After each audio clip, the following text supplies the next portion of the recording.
I got another question for you. The question is this. This is what we're going to ask. What in the world is sin? Are you going to click if you talk about sin? I wouldn't click away from this one. This is going to be fun. I'll be right back, right here on Vintage Wisdom.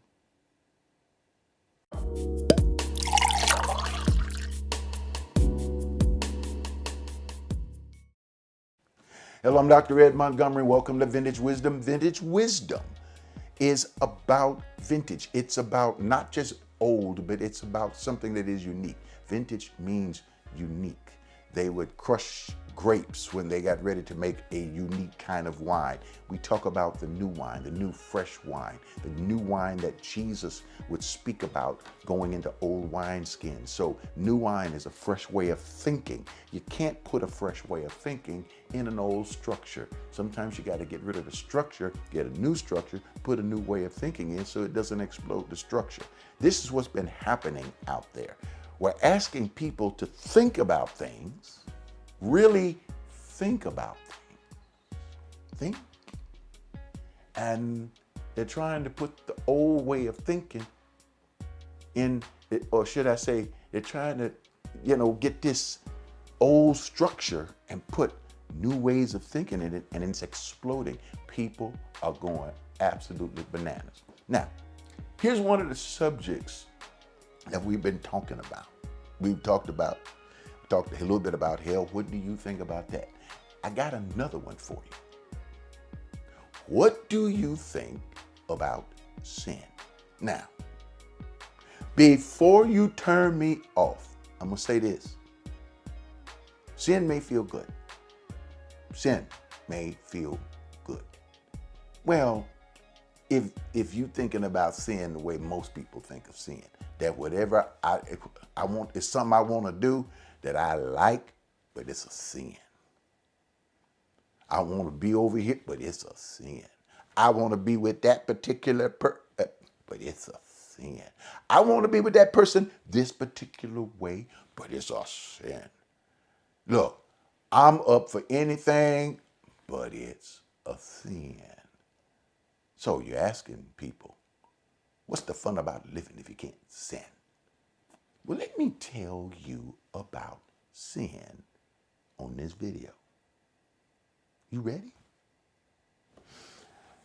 First of all, the word is a Greek word.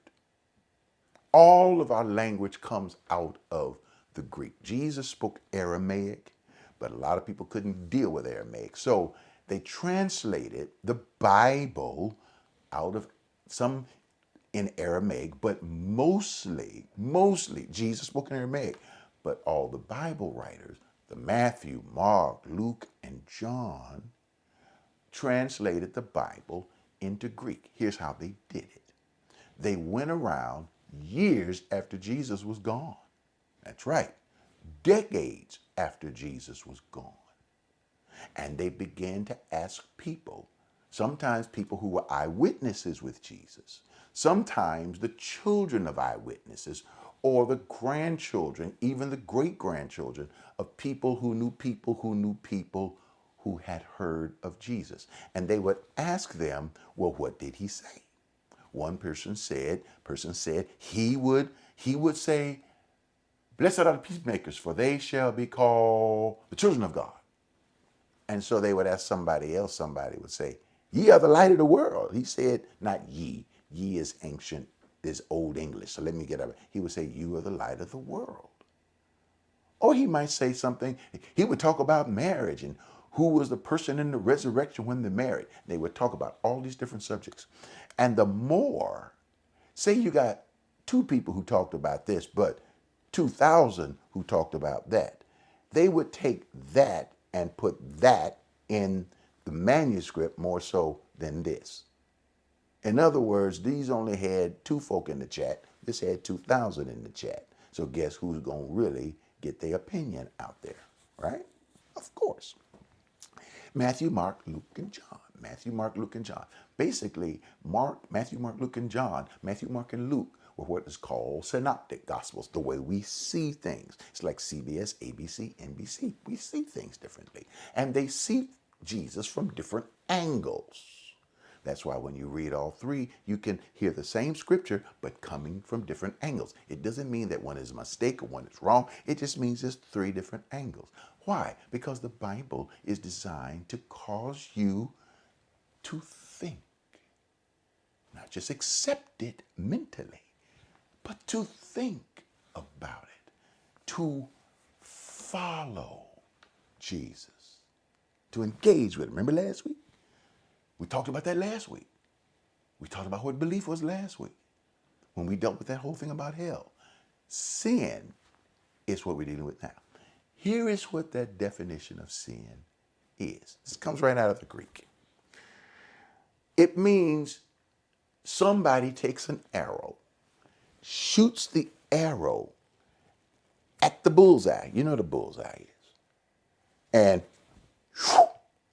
the arrow is flying through the air. Hopefully, we want the arrow to hit dead center of that bullseye. That means you hit the bullseye.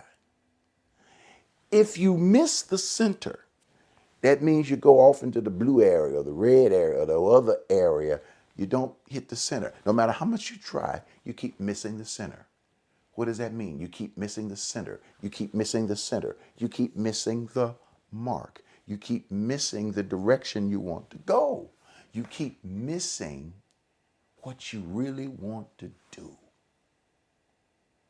To miss what you really want to do. To miss your goals. To miss to miss what you want to accomplish. To miss the mark is the definition of sin. Wow. Wait a minute, Dr. Ed. That's not what they taught me in church. Sin is because you did this with so-and-so, or you took this, or of course you got the 10 commandments. Thou shalt not steal, thou shalt not kill. All of these, we understand these lies. We understand these particular, that lying is sin, and killing is sin, and stealing. We understand all that. But sometimes you can have what they call the sin of omission or the sin of commission. You can do something that's wrong, or you know what is right, not do it, and you've done what is called the sin of omission. It's crazy, isn't it? It's like if you do, you do. You're darned if you do. You're darned if you don't. But one thing you do have in your favor is you want to get good at how you shoot the arrow. So how do you spend your time? Trying not to shoot the arrow crooked? Or maybe discovering if you keep shooting the arrow crooked, maybe something is wrong with your approach to archery. That's how they thought back then. It's archery. Maybe there's something wrong with your arrow. Maybe there's something wrong with the feathers. Maybe there's something wrong. Maybe the tip is bent.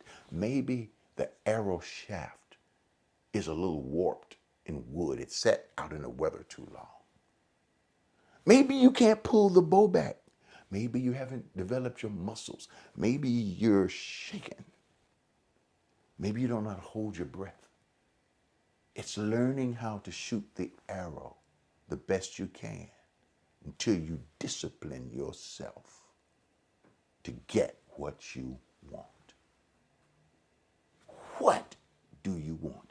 When you start discovering what you want, and what you want is important for you to have, then you start working on your focus with that arrow, and you learn to stop sinning. When you want something bad enough, they tell a story, and I'm going to give you the story, and I'm going to be out of your hair. So don't go anywhere. Watch this real quick. I'm gonna break in right here. Just break in with something, and I'll be right back. Okay? All right. Let me break in here for a second. I want to tell you a little secret. There is something I used to do. It was commodity trading, and they used to have something on the list called winter wheat. I never knew what it was, never paid any attention to it because in my northern background, all I saw in the winter was hard ground, snow. How could anything grow? Well, I learned different. I learned that winter wheat was something that was planted around the fall, around September, October. And when it was planted, they didn't just throw the seed out there on the ground. Of course, it would be too hard. But